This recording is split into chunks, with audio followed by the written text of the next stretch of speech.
Hello friends, అందరూ ఎలా ఉన్నారు? పుష్ప 2 ఫేక్ కలెక్షన్స్ అనేటటువంటిది ట్విట్టర్లో ఫుల్ ట్రెండింగ్గా మారింది. న్యూస్లో సైతం ఫేక్ కలెక్షన్స్ అని చెప్పి ట్రెండ్ నడుస్తుంది అనమాట. చాలామంది అల్లు అర్జున్ ఫ్యాన్సే, వేరే యాంటీ ఫ్యాన్స్ కాదు, వీళ్ళే ఫేక్ కలెక్షన్స్ అని చెప్పి ట్రోల్ చేయడం మొదలుపెట్టారు. మైత్రి మూవీ మేకర్స్ని టార్గెట్ చేయడం మొదలుపెట్టారు. ఎందుకు ఫేక్ కలెక్షన్స్ నిజంగానే మైత్రి మూవీకి వేసుకున్నారా అనేటటువంటిది క్లారిటీగా క్లుప్తంగా వీడియో లాస్ట్ దాకా చూడండి, మీకే అర్థమైపోయింది. ఒక కన్వర్జేషన్ అయితే లీక్ అయిందనమాట. పుష్ప 2 కన్నా ముందు సుకుమార్కి అల్లు అర్జున్కి మైత్రి మూవీ మేకర్స్కి మధ్య జరిగినటువంటి కన్వర్జేషన్. అదేంటి అంటే పుష్ప 1 రిలీజ్ అయింది, హిట్ అయింది. ఆ తర్వాత పుష్ప 2 తీద్దామని చెప్పి వీళ్ళు ప్లాన్ చేశారు. ప్లాన్ చేస్తున్నప్పుడు ప్రతి ఒక్కళ్ళు కూడా ఎక్స్పెక్టేషన్స్ పెంచుకున్నారు. కేజీఎఫ్ని లేపేయాలి, RRRని లేపేయాలి, ఎలాగైనా సరే ఒక 1000 కోట్లు కొట్టాలి అని చెప్పి వీళ్ళు ఎక్స్పెక్టేషన్స్ పెట్టుకొని మాట్లాడుతున్నారు అనమాట. బయట ఉన్నటువంటి అభిమానులు, అల్లు అర్జున్ గారి అభిమానులు, హిందీలో ఉన్నటువంటి పుష్ప అభిమానులు, ప్రతి ఒక్కళ్ళు అయితే డిస్కషన్ చేస్తున్నారు. ఆ టైంలో అల్లు అర్జున్ అయితే దగ్గరికి వెళ్ళిండు. సార్ మీరేంటి సార్ నన్ను యాక్టర్గా పెట్టుకొని, నేషనల్ అవార్డు కొట్టినటువంటి ఒక యాక్టర్ని పెట్టుకొని ఇలాంటి పిల్లిపిత్తిరి రికార్డుల కోసం ఎదురు చూస్తున్నారు ఏంది? మీరు లేపేయాలి అని అంటే ఆ బాహుబలిని, ఆ దంగల్ని లేపేయాలి అని చెప్పి అల్లు అర్జున్ చెప్పుంటాడు సుకుమార్ గారితో, మైత్రి మూవీ మేకర్స్తో. దాంతో ఏందబ్బా ఏం మాట్లాడుతున్నావు, మా బాహుబలిని ఆ దంగల్ని లేపేయాలంటే తక్కువలో తక్కువ 18 కోట్లు అయితే, 2000 కోట్లు అయితే అని చెప్పి వీళ్ళు చెప్పిన తర్వాత అల్లు అర్జున్ ఆలోచించి 2300 కోట్లు ఇస్తా, లేచిపోతాయా అని చెప్పుకుంటాడు. అదే జరిగిందనమాట. ఏంది బ్రో పుష్ప మూవీలో ఉన్నటువంటి సినిమాకు వివరిస్తున్నావు, మేము ఆల్రెడీ చూసాంలే అని చెప్పి మీకు అనిపించచ్చు అనమాట. ఎగ్జాక్ట్లీ ఇదే జరుగుతుంది ఇప్పుడున్నటువంటి సిచ్యువేషన్లో. నిజంగా భయ్యా ఎవడైనా సరే రానటువంటి కలెక్షన్స్ని వచ్చినాయని చూపిస్తారు, కానీ మైత్రి మూవీ మేకర్స్కి ఏం పెట్టిందో వచ్చినటువంటి కలెక్షన్స్ రాలేదని చెప్పి వచ్చినటువంటి కలెక్షన్స్లో కొద్దిగా తగ్గించి చూపించేటటువంటి ప్రయత్నం చేస్తున్నారు. ఇది ముమ్మాటికి తప్పు కదా. ఎందుకంటే అల్లు అర్జున్ ఒక కొత్త రికార్డు కొడుతుండు. అల్లు అర్జున్ భయంకరమైనటువంటి కలెక్షన్స్ కొడుతుండు.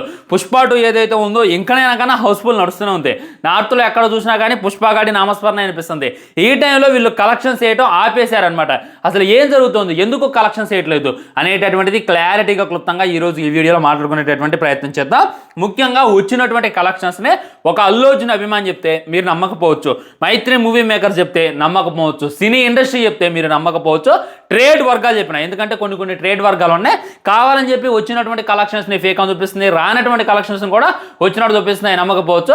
కానీ IT department, income tax raid department చెప్తే మీరు నమ్ముతారు కదా, అదే జరుగుతుందన్నమాట. నిన్న మైత్రి మూవీ మేకర్స్ ఇంటి మీద సోదాలు అయితే నిర్వహించారు. ఆల్మోస్ట్ వాళ్ళ ఇంట్లో 2350 కోట్లు లభ్యమయ్యాయంట.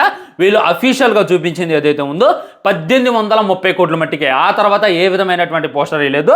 గూగుల్లో చూసుకున్నట్లయితే 1200 కోట్లు గ్రాస్ వచ్చింది అనేటటువంటిది చూపించారు. సో వీళ్ళ దగ్గర ఉన్నటువంటి గ్రాస్ లెక్కల ప్రకారం బీభత్సమైనటువంటి కలెక్షన్స్ అయితే వస్తున్నాయి. కానీ వచ్చినటువంటి కలెక్షన్స్ ఎయిట్లు కూడా ఐటీలో కట్టట్లేదు, ఐటీలో పెట్టట్లేదు. ఆల్మోస్ట్ ఐటీ కట్టనటువంటి, ఆల్మోస్ట్ జిఎస్టీ కట్టనటువంటి, ఆల్మోస్ట్ ట్యాక్స్ కట్టనటువంటి కలెక్షన్సే ఎక్స్ట్రా 500 కోట్లు అయితే ఉన్నాయంట. అవేంటి అనేటటువంటిది వాళ్ళైతే లెక్కలు చూపెట్టలేదు. కానీ ఉన్నటువంటి ఇన్ఫర్మేషన్ ప్రకారం అవి ఏవైతే ఉన్నాయో రీసెంట్గా వచ్చినాయి అకౌంట్లోకి అని చెప్పి క్లారిటీగా అర్థమవుతుంది. అంటే రీసెంట్గా మైత్రి మూవీ మేకర్స్ ఒకేసారి 500 కోట్లు వచ్చి పడుతున్నాయి అంటే వాళ్ళు ఏం భారీ బిజినెస్ చేయలేదు, వేరే సినిమా మీద కూడా అంతకన్నా రాలేదు. వాళ్ళకు వచ్చినటువంటి one and only movie Pushpa 2 movie. Yes, Pushpa 2 మీద ఆల్మోస్ట్ 500 కోట్ల ఎక్స్ట్రా కలెక్షన్స్ అయితే వచ్చాయి. రీలోడెడ్ వర్షన్ వచ్చిన తర్వాత అంతకన్నా ముందు భయంకరమైనటువంటి 500 కోట్లు అయితే ఉన్నాయి. ఓన్లీ మూవీస్ నుండి వచ్చినాయి, ఓన్లీ డిస్ట్రిబ్యూటర్ నుండి వచ్చినాయి, ఓన్లీ అక్కడ ఉన్నటువంటి ఇండస్ట్రీ నుండి వచ్చినాయి. కానీ అవైతే వాళ్ళు లెక్కలో చూపించలేదు. అంటే మనకు చూపించిందే 1800 కోట్లే, దానికి గలుపుకొని ఇంకొక 500 కోట్లు, 2300 కోట్లు పుష్ప సినిమాకి అయితే రావడం జరిగింది. కానీ వీళ్ళైతే చూపించలేదని చెప్పి ఐటీ డిపార్ట్మెంట్ డైరెక్ట్గా తెలియజేసింది. ఇది విన్న తర్వాత ప్రతి ఒక్కడు కూడా షాక్ అయ్యాడు. దాంతో 2200 కోట్లు అని చెప్పి పోస్టర్స్ అయితే దర్శనమిస్తున్నాయి అనమాట. ఈ ఇన్ఫర్మేషన్ అంతా ఏదైతే ఉందో సోషల్ మీడియాలో నడుస్తుంది. ఐటీ డిపార్ట్మెంట్ వాళ్ళు అనుకునేదనమాట, న్యూస్లో నేను చూసింది. మరి ఇందులో నిజం ఎంత ఉంది, అబద్ధం ఎంత ఉంది అనేటటువంటిది క్లారిటీగా క్లుప్తంగా మాట్లాడుకోవాలంటే మొట్టమొదటి ఏంటంటే ఫ్రెండ్స్, మీరైనా నమ్మినా నేనైనా నమ్మినా కానీ పుష్ప ఏదైతే ఉందో రిలీజ్ అయినటువంటి నెల రోజులకే ఓటీటీకి అయితే రావాల్సి ఉంది. దానివల్ల ఇప్పుడు కలెక్షన్స్ భయంకరంగా వస్తున్నాయి, థియేటర్లో కూడా బాగానే ఆడుతున్నాయి, జనాలు కూడా బాగానే వస్తున్నారు. మేము అనుకున్న దానికన్నా హైప్ ఉంది. వాళ్ళు ఎస్టిమేషన్ చేసిందంటే ఒక 1000 కోట్లు అంట, మహా అయితే 1500 కోట్లు వస్తాయని. కానీ అనుకోకుండా 1800 కోట్లు అయితే రావడం జరిగింది. దాంతో ఇప్పుడు ఇక ఓటీటీకి రిలీజ్ చేయము అని చెప్పి ఓటీటీని అయితే పోస్ట్పోన్ చేసుకోవడం జరిగింది. ఆ టైంలో ఓటీటీ వాళ్ళు బలవంతం పెట్టడంతో వాళ్ళు రిక్వెస్ట్ చేశారంట, ఓటీటీ వాళ్ళు మాకు తెలియదు, మీరు మాకు ఇచ్చారు కదా రైట్స్, ఖచ్చితంగా రిలీజ్ చేయాలి అని చెప్పి బలవంతం పెడుతుంటే సరే ఎందుకు కాదనాలని చెప్పి వాళ్ళకి ఓకే చెప్పేశారంట. అదే టైంలో ఐమాక్స్ వాళ్ళు, సింగిల్ స్క్రీన్ వాళ్ళు స్ట్రైక్ చేశారనమాట. పుష్ప సినిమా ఏదైతే ఉందో మా థియేటర్ నుండి మేము తొలగిస్తాం, ఎందుకంటే చాలా రోజుల తర్వాత ఒక పండగ లాంటి వాతావరణం అయితే వచ్చింది, చాలా రోజుల తర్వాత భయంకరమైనటువంటి కలెక్షన్స్ అయితే వచ్చి పడుతున్నాయి. ఇవన్నీ వదిలిపెట్టి మీరు ఇప్పుడు ఓటీటీకి అమ్ముకోవడానికి, ఈ రికార్డ్ని బ్రేక్ చేయడానికి ఏదైతే ఉందో మేము దీనికి ఒప్పుకోమని చెప్పి వాళ్ళందరూ స్ట్రైక్ చేసి ఉన్నటువంటి ప్రతి థియేటర్లో కూడా పుష్ప సినిమాని తీసేస్తాం అని చెప్పి వాళ్ళు బెదిరించిన తర్వాత ఓటీటీని కొద్దిగా పోస్ట్ పోన్ చేశారనమాట. ఫెబ్లో ఓటీటీకి రాబోతుంది, ఫెబ్ 14న మ్యాక్సిమం, ఫెబ్ కల్లా అయితే ఓటీటీకి వచ్చేసి దాంట్లో డౌట్ లేదు. ఈ విధంగా ఓటీటీనే ముందుకు వెళ్ళిపోయిందంటే ఇంకా అర్థం చేసుకోండి అక్కడ భయంకరమైనటువంటి కలెక్షన్స్ వస్తూనే ఉన్నాయి. నేను కూడా చెప్పిన పుష్పకు ఉన్నటువంటి హైప్కే 300 కోట్లు గ్రాస్ కొట్టినా కానీ మనం ఆశ్చర్యపోవాల్సింది లేదు, ఎందుకంటే భయంకరమైనటువంటి హైప్ ఉంది. ప్రతి ఒక్కడు కూడా పుష్ప సినిమా చూద్దామని చెప్పి 1000 కళ్ళతో ఎదురు చూస్తుండు. ఈవెన్ హేటర్ అయినా సరే నెగిటివ్ స్ప్రెడ్ చేద్దామని చెప్పి చూద్దామని అనుకుంటుండు, లవరైనా సరే. అదీ కాక మన వార్నర్ మామ సృష్టించినటువంటి దీనికి దేశ విదేశాల్లో కూడా పుష్పగాడికి మంచి డిమాండ్ ఉంది. వాళ్ళ కంట్రీలో సినిమా రిలీజ్ కావట్లేదని చెప్పి వేరే కంట్రీకి వచ్చి మరి చూసిన వాళ్ళే ఉన్నారు. ఇది మొట్టమొదటి పాయింట్. ఇంకో పాయింట్ ఏంటంటే మనం వింటా ఉంటాం అనమాట, ఏందన్నా నాకు పూనకాలు వచ్చేస్తున్నాయి, అసలు పూనకాలు లోడింగ్, డోంట్ స్టాప్ లాపింగ్, పూనకాలు లోడింగ్ అని చెప్పి సాంగ్ ఉంటుంది అనమాట. ఏ సినిమా అయినా చూసి ఎవరికైనా పూనకాలు వచ్చాయా? ఒక పుష్ప సినిమా, ఒక రేణుకమ్మ సాంగ్ చూసే మా ఖమ్మం ఆదిత్య థియేటర్లోనే చాలా మందికి పూనకాలు వచ్చాయి. ఒకసారి పుష్ప 2 అఫీషియల్ పేజెస్కి వెళ్ళి చూసేటటువంటి ప్రయత్నం చేయండి, మీకైతే దర్శనం ఇస్తుంది అనమాట. హైదరాబాద్లో సైతం సింగిల్ స్క్రీన్ కాడ చాలా మందికి అయితే పూనకాలు వచ్చి ఊగేసేసారనమాట. దీన్ని బట్టి ఏంది, పూనకాలు రప్పించినటువంటి సినిమా, దేశ విదేశాల్లో మంచి పేరు సంపాదించుకున్నటువంటి సినిమా, పూనకాలు తెప్పించినటువంటి సినిమా, 300 కోట్లు కొట్టిన ఆశ్చర్యం లేదని చెప్పి నేనైతే అనుకున్నాను. అదే జరిగిందనమాట. నిన్న కూడా ఒక వీడియోలో డిస్కషన్ చేసిన వచ్చినటువంటి కలెక్షన్స్ మొత్తాన్ని కూడా వీళ్ళు మనకు చూపించట్లేదు, కొన్ని కలెక్షన్స్ అయితే గోప్యంగా ఉంచుతున్నారు అనేటటువంటి ఈ 2 పాయింట్లు అయితే మీరు అగ్రీ చేస్తారు కదా. ఆ తర్వాత పెరిగినటువంటి టికెట్ రేట్స్ అనమాట. గేమ్ చేంజర్కు చూడండి అంత టికెట్ రేట్స్ అయితే లేవు, దేవర కూడా అంత టికెట్ రేట్స్ లేవు. ఏ సినిమాకైనా రేట్స్ ఉన్నాయి అని అంటే 100% పుష్పకే. పుష్పని 4వ తారీఖు రిలీజ్ చేశారు, 3వ తారీఖే ప్రీమియర్స్ చేశారు. 3వ తారీఖు నైట్ 9:30కి 4:30కి ప్రీమియర్స్ చూపించారు. ఒక్కొక్క టికెట్ ఆన్లైన్లోనే 1500, 2000 ఉంది. ఏఎంబి థియేటర్లో అయితే 2000 కన్నా ఎక్కువగానే ఉందని చెప్పి వాళ్ళైతే తెలియజేశారు. దీన్ని బట్టి అయితే మనం 100% ఫిక్స్ అయిపోవచ్చు. పుష్ప సినిమా ఏదైతే ఉందో భయంకరమైనటువంటి టికెట్ రేట్స్, భయంకరమైనటువంటి షోస్, ప్రీమియర్స్, హైప్, దీన్ని బట్టి ఇంకా భయంకరమైనటువంటి కలెక్షన్స్ అయితే రావాలి. ఇదేంటంటే పాజిటివ్ టాక్ అనమాట. ఏ సినిమాకి కూడా ఇంత మంచి నెగిటివ్ రాలేదు, పాజిటివ్ కూడా రాలేదు. పాజిటివ్ చాలా చోట్ల స్ప్రెడ్ అయిందనమాట. నార్త్ వాళ్ళు అయితే ప్రతి ఒక్క యూట్యూబర్ కూడా ఈ సినిమాని అయితే భయంకరంగా లేపారు, ఎందుకంటే వాళ్ళు ఇలాంటి సినిమా చూసుంటారు. ఎగ్జాక్ట్లీ చెప్తాను నేను, వాళ్ళకి చేసింది గన్ ఫైట్లు, వాళ్ళకి తెలిసింది ఆ హీరో ఉరికి చురుకుచ్చు కొట్టుడు. కానీ ఒక హీరో చేతులు కట్టేసిన, కాళ్ళు కట్టేసిన, నోటితో ఆ పీకుడు, ఆ నరసింహ అవతారం ఎత్తి, ఆ రేణుకమ్మ అవతారం ఎత్తి, ఆ విధంగా మనుషుల్ని పీక్కొని నోటితో పళ్ళతో ఫైట్ చేసి ఆ కాళ్ళు చేతులు కట్టేసిన తర్వాత కొట్టినటువంటి ఫైట్ ఆ నార్త్ వాళ్ళు అసలే చూస్తుంటారు. వాళ్ళందరికీ కూడా మెంటల్ ఎక్కిపోయింది అనమాట.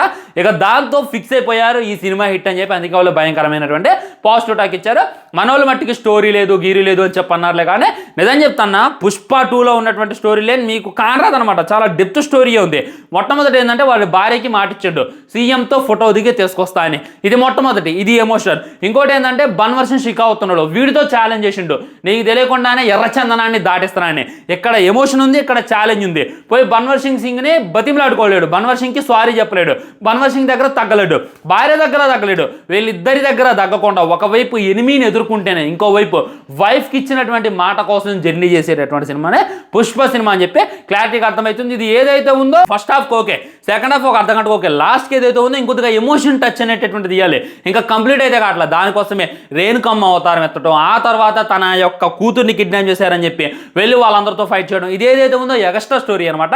సో స్టోరీ లైన్ అనేటటువంటి విధంగా గుర్తుపెట్టుకుని ఇదంతా కూడా యాడ్ చేసి నేను గుర్తుపెట్టుకోండి. ఈ విధంగా స్టోరీ లేదు అన్న వాళ్ళకి పుష్ప పార్ట్ 1లో తను కోల్పోయింది తన ఐడెంటిటీ, అంటే తన ఇంటి పేరు తనకు కావాలి అని చెప్పి పోరాటం మొదలుపెట్టిండు, తన చైన్ తనకు కావాలి అని చెప్పి పోరాటం మొదలుపెట్టిండు. అవన్నీ కూడా పార్ట్ 2లో వచ్చేసాయి. ఈ విధంగా ఒకవైపు ఈగో, ఒకవైపు ఎమోషన్, ఒకవైపు లవ్, ఇంకోవైపు చూసుకున్నట్లయితే ఈగో అనేటటువంటిది క్లారిటీగా క్లుప్తంగా పుష్ప సినిమాలో చూపించేటటువంటి ప్రయత్నం. ఇది మన వాళ్ళకి అర్థం కాల, మనలో ఉన్నటువంటి చాలా మంది యూట్యూబర్లకి ఇదైతే అర్థం కాల, కానీ వాళ్ళకి అర్థమైంది అనమాట. స్టోరీ లేకపోయినా పర్లేదు, మాకు కావాల్సినటువంటి ఎలిమెంట్స్ ఉన్నాయని చెప్పి ఎగబడి చూడటం మొదలుపెట్టారు. దానివల్లే ఈ రేంజ్లో కలెక్షన్స్ వస్తున్నాయి అనేటటువంటిది రియాలిటీ ఫ్రెండ్స్. దీనైతే మీరు క్లారిటీగా ఒప్పుకుంటారు కాబట్టి నేనైతే ఒకటే చెప్పదలుచుకున్నాను, మైత్రి మూవీ మేకర్స్ మీకైతే ఒకటే చెప్తున్నా, ఎందుకంటే దంగల్ రికార్డ్ని దాటింది అనేటటువంటిది ఏదైతే ఉందో ఒక గొప్ప అచీవ్మెంట్. బాహుబలిని దాటింది అనేటటువంటి దానికన్నా దంగాలను దాటడం ఏదైతే ఉందో చాలా భయంకరమైనటువంటి అచీవ్మెంట్. అది మీరు పబ్లిక్గా చూపించకపోవడం చాలా బాధగా ఉందన్నమాట. మీ మీద ఐటీ రైట్స్ అయినాయి అని చెప్పి మీరు కలెక్షన్ చేసుకోకపోవడం కూడా కరెక్ట్ కాదు. ఎందుకంటే మన దిల్రాజ్ గారి మీద ఐటీ రైట్స్ జరిగాయి. ఎగ్జాక్ట్లీ తెల్లారి వాళ్ళు 203 కోట్లు వచ్చాయి అనేటటువంటి పోస్టర్ దింపారు. చూసారా మీరు? ఇక్కడ ఏదైతే ఉందో ట్యాక్స్ కట్టాలి, ఒరిజినల్ ట్యాక్స్ అయితే కట్టాలి, వచ్చినటువంటి కలెక్షన్స్ని గవర్నమెంట్కి చూపించాలి, మనకి చూపించాలి. అది గొప్పతనం. ఆ తర్వాత మీరు తీసేటటువంటి ప్రతి సినిమా కూడా హిట్ అయితే అని చెప్పి గుర్తుపెట్టుకోండి. కానీ మీరు ఈ విధంగా కలెక్షన్స్ని దాపెట్టుకొని అల్లు అర్జున్ తక్కువ చేయడం, కలెక్షన్స్ని దాపెట్టుకొని వచ్చినటువంటి కలెక్షన్స్కి ఐటీ కట్టకుండా ట్యాక్స్ కట్టకుండా ఉంటూ ఇది ముమ్మటికి తప్పు. రేపో ఎల్లుండే నేనైతే వెయిట్ చేస్తున్నాను. 2200 కోట్లు వచ్చాయా, పోనీ 2000 కోట్లు వచ్చాయా అనేటటువంటి పోస్టర్ని అయితే దింపండి. చాలామంది దీన్ని ఒప్పుకోపోవచ్చు, కానీ ఐటీ వాళ్ళే ఒప్పుకున్నారు. ఐటీ వాళ్ళే అడుగుతున్నారు, ఈ 500 కోట్లు మీరు ఎందుకు ట్యాక్స్ కట్టట్లేదురా ఉంగమ్మ అని. మీరెవరు నేను ఒప్పుకోపోవడానికి. ఇదైతే గుర్తుపెట్టుకోండి. ఆల్మోస్ట్ పుష్ప సినిమా 2000 కోట్లు ఎప్పుడో దాటేసింది. అంచనాల ప్రకారం 2200 కోట్లు వచ్చాయి అనేటటువంటిది క్లారిటీగా అర్థమవుతుంది. ఇది నువ్వు ఒప్పుకోపోయినా నేను ఒప్పుకోపోయినా ఐటీ డిపార్ట్మెంట్ వాళ్ళు ఒప్పుకున్నారు. రేపు ఎల్లుండి అఫీషియల్ పోస్టర్ కూడా వస్తుంది అనమాట. ఈ 1800 కోట్లకే ఇంతమంది పెడుతున్నారు, ఇక 2200 కోట్ల పోస్టర్ దింపితే ఇంకెంత తెడుస్తారు అనేటటువంటిది ఆలోచించి కూడా వాళ్ళు ఆగారని చెప్పి నాకైతే అనిపిస్తుంది ఫ్రెండ్స్. ఇది ఫైనల్ వీడియో అయితే. సో దీని మీద మీ కామెంట్ కూడా తప్పకుండా కింద తెలియజేయండి. వీడియో లైక్ చేయండి, షేర్ చేయండి, ఛానల్ సబ్స్క్రైబ్ చేయండి. వందే మాత్రం. జై హింద్. ఉంటా. నమస్కారం.